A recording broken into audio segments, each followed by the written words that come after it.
I am no one's victim. I never will be. I am a survivor. I am more than a survivor. I am a thriver. I went on this healing journey because I was a survivor. Still am, but I was just surviving. I wasn't living, and I wanted to live, and I couldn't do it in the state that I was in. I was a survivor. I was afraid. I was afraid of the world. I was afraid of people. I was afraid of being harmed again. I was afraid of being assaulted again and being abused again and being hurt again. I did not want this to happen. And I was scared and fearful of it, even though I had survived. But in the Bible it says to not fear 365 times. That's once for every day of the year. It's pretty important, don't you think? I don't want to live just as a survivor. I want to live as a thriving person who's living her life the best way that she can. And Jesus has helped me do that.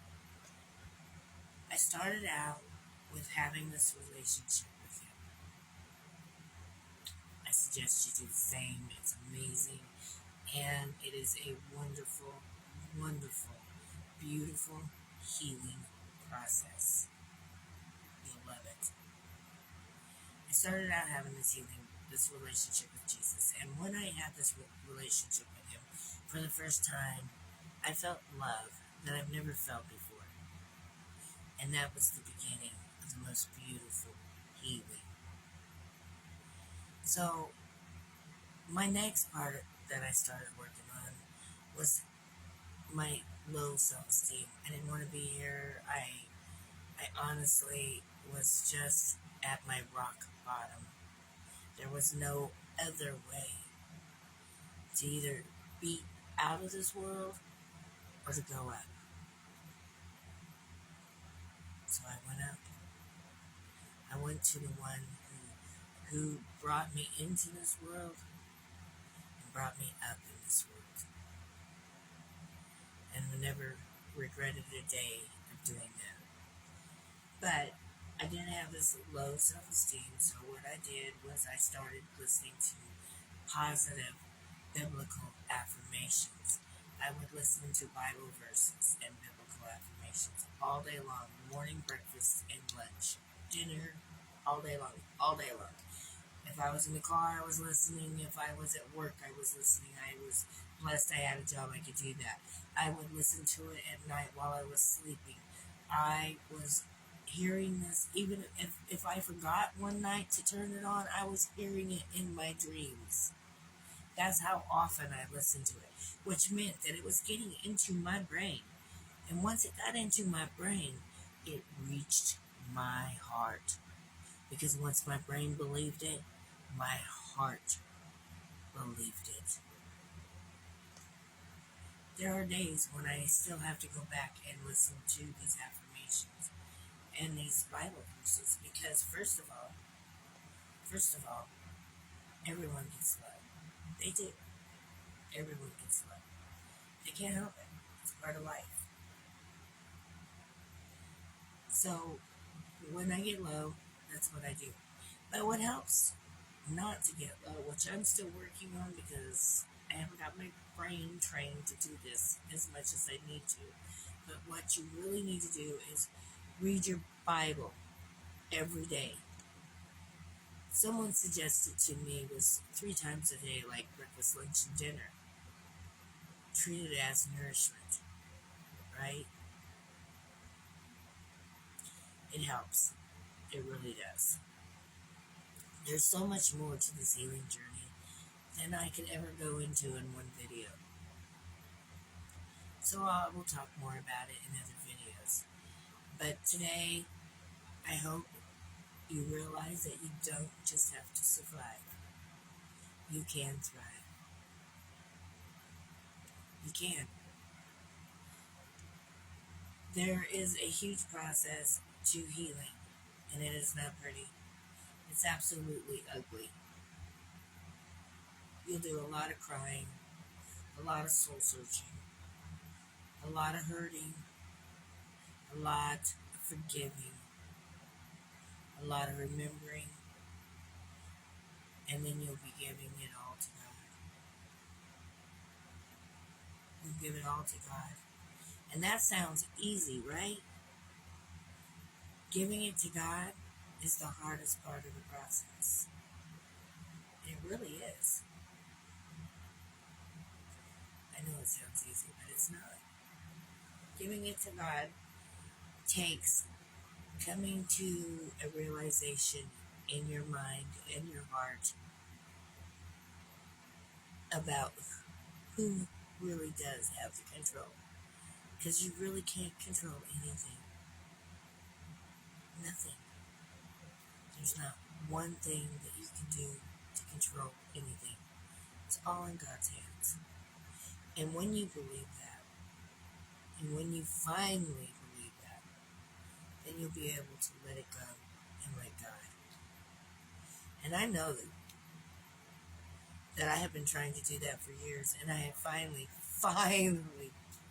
figured out how to do that. And it was so simple that it was stupid. But, it's the simple stuff is hard to wrap your mind around. But there's a lot to be said for healing. When you heal, you're not triggered by every little thing. You're not insulted when somebody says something that they did not mean to be an insult. You're not taking personally everything or insult that someone throws at you because you know who you are in God. Who God made you to be. You know who you are. You don't need them to give their opinion to who you are anymore because you already know who you are. And that is freeing. So freeing in itself, you have no idea. It took me a long time to get there, a very long time to get there.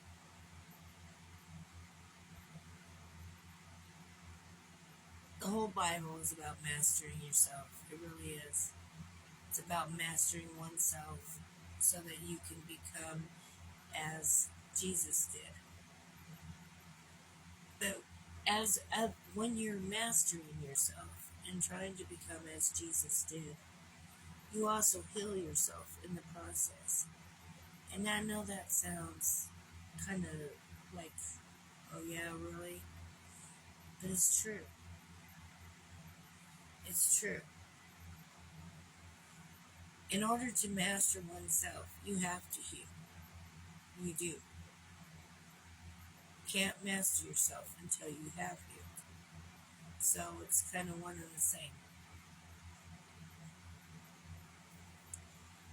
And you will never be completely healed because you'll never completely be able to master yourself. You'll constantly be thriving to master yourself, which is a good thing as long as you're constantly thriving, you're living, right? Right. Healing is necessary. It's necessary in the growth process.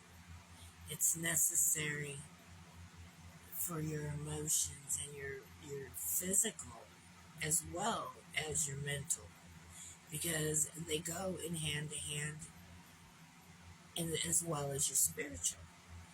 It's like a trinity, like God is a trinity, Father, Son, and the Holy Helper. So is your spiritual, your physical, and your emotional.